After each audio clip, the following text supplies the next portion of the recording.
Welcome to The Explainer. Today, we are demystifying a really critical exam for anyone out there who's dreaming of studying in Japan.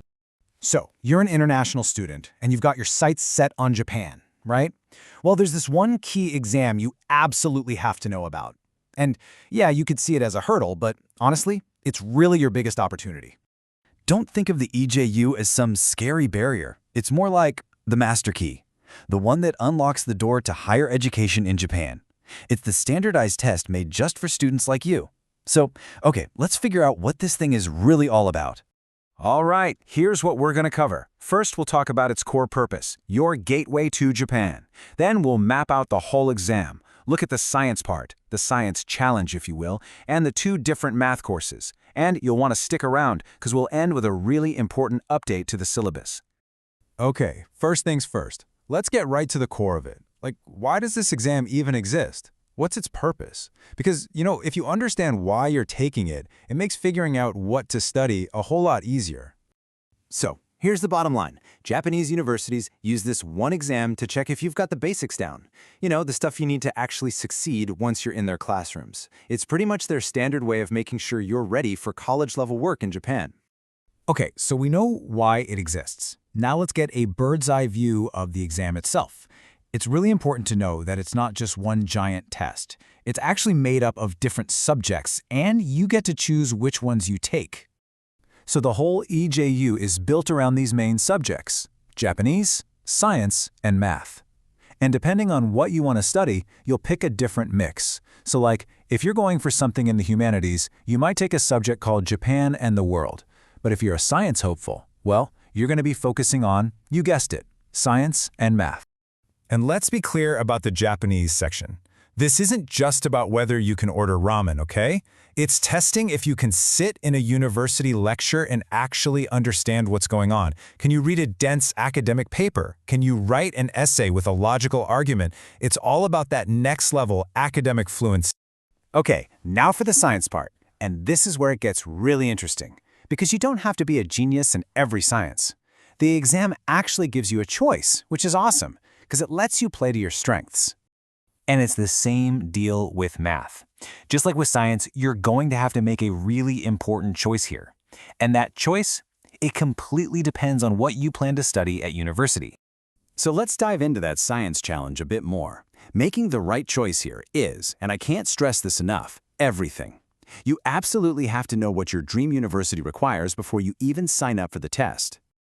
Okay, so the science exam is split into three options. You've got physics, chemistry, and biology. But here's the best part. You only have to pick two of them.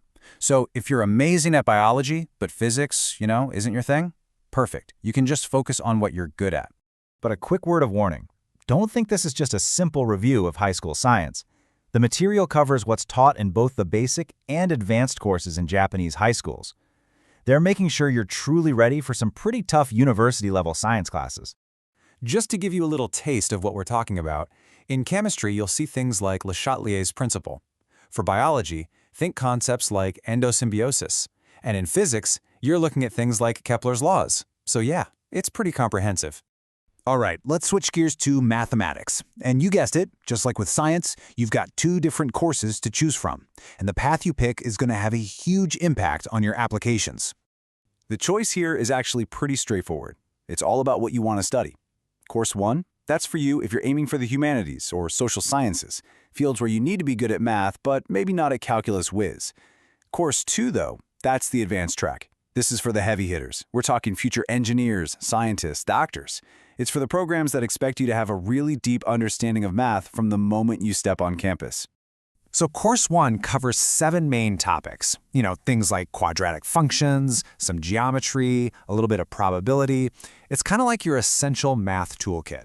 Course 2, on the other hand, is way more comprehensive. It has everything from Course 1, plus a whopping 20 topics in total. This is where you get into the really advanced stuff, like vectors, and the big ones. Yep, differential and integral calculus. Okay, everybody, listen up, because this is a really important heads up. If you're planning on taking this exam anytime soon, you need to know this. The syllabus is changing.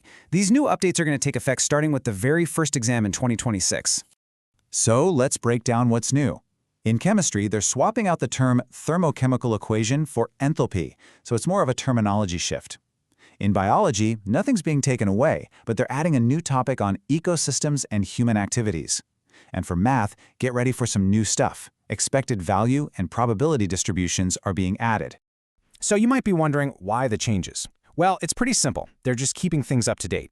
The goal is to make sure the EJU stays in sync with what's being taught in Japanese high schools. That way, the test always reflects what universities there consider essential knowledge for new students. And at the end of the day, that's what this is all about. Everything we've talked about, the subjects, the choices you have to make, even these new updates, it all comes back to one thing: proving that you have the skills to not just get by, but to actually succeed and thrive as a university student in Japan. So please, don't look at the EJU syllabus as some big, scary list of things you have to memorize. See it for what it really is. It's your roadmap. It's a guide that tells you exactly what you need to study and where you should focus your energy to get where you want to go. So now that you have the map, are you ready to start the journey?